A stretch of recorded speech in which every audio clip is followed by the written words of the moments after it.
Good morning, Porch Chronicles. How y'all doing out there? So, this is about health and health issues.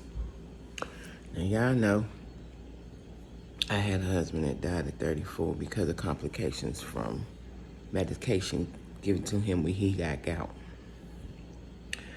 So, before my husband passed, he did have something called sleep apnea. And my son has it. But my son has asthma and still smokes. So, with that being said, my son's sleep apnea is worse than my husband's ever got. And he's been wanting to do a sleep study for a while, but every time he would get ready to do a sleep study, his insurance would change or he would switch his job or something would happen in that area with his insurance. So he finally got stable in his insurance and his job for a little while, so he took his sleep test about a week ago. Let me tell you what this man told my son.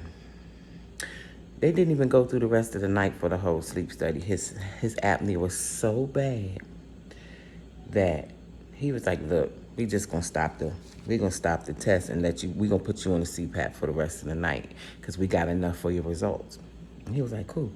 So my son called me the next morning. He was like, Ma, you don't know. Oh my God, I feel like this. I feel like a new man. I was like, I bet you do. Because my son has really bad asthma to the point where I've seen him on his knees, leaning on the bed to try to breathe at night to sleep. Oh, I used to be so scared. And I used to be like, just go to the hospital and get a treatment. I'm sorry, I'm working out. Just go to the hospital and get a treatment. I'd be like, please just go to the hospital. And he wouldn't go because he'd be like, I don't want to make a bill. And I'd be like, boy, bye, a bill? What about your life? So, sorry, y'all, I was working out. So, I move that out the way. So, he went for the sleep study, and like I said, his apnea was so bad, they just went and put him on a machine for the night. He comes home the next morning so overcharged because he hasn't had that much air in a while. So it takes a few days, and they said, well, we'll send your sleep apnea study test out as soon as we get it. He's like, okay. 3 or 4 days, maybe a week had passed. Guess what my son's sleep study was? He was at 96. So when they approved him for his machine, and you know they got to come talk to you about the machine setup, blah blah blah blah blah. Let me tell you what this man told my son. He said, yeah, I'm glad you finally decided to go ahead and get your sleep study. And he said, because I don't want to scare you or anything, especially with you, because you do have your machine now.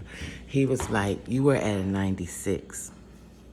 He said a 96 means you were 96 in the deficit of 96% of getting enough air at night when you were asleep. He said, what happens when you get to 100%, you just don't wake up. My son told me that he was like, you know what, we as black men, we gotta do better with taking care of our health. He was like, I was 4% away from dying in my sleep. He said it messed his nerves up, and I respect that because it should. Let me turn off my workout button. Yeah.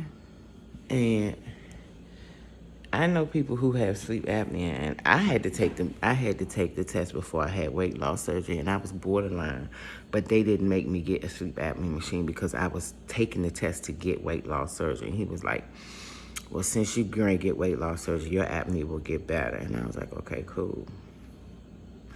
I know somebody right now. I have begged them, just please get a sleep study. Please get a sleep study. My son said just over the weekend, he got his machine on Friday. He didn't realize that so much stuff was hurting his body because he wasn't getting enough air at night. He said he was having back pains and muscle spasms and hurting in his back. He said his back don't hurt at all no more. And he didn't realize it was because he was having breathing issues. I have begged somebody for months, please take a sleep apnea test. Please take the sleep study. You have sleep apnea real bad. I'm gonna do it. One thing about, and I'm saying this to black men, because I'm not saying black women, we take care of ourselves to 100% like we should, but black men, put your pride down sometimes and just listen to the people that love you. Just go do a test. Go get your blood work done. Go see about yourself, please. It's not, and y'all, you know what I love when they say this? You acting like my mama. No, I'm acting like a person that love you and might want you to stay around. I'm never gonna act like your mama. But if you say somebody loving you and caring for you is acting like your mama, then what kind of love and care you didn't have from other women? Because I'm not getting it. I thought when you love someone, that's what you do. But who am I?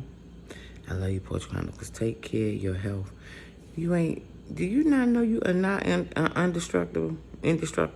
I love you.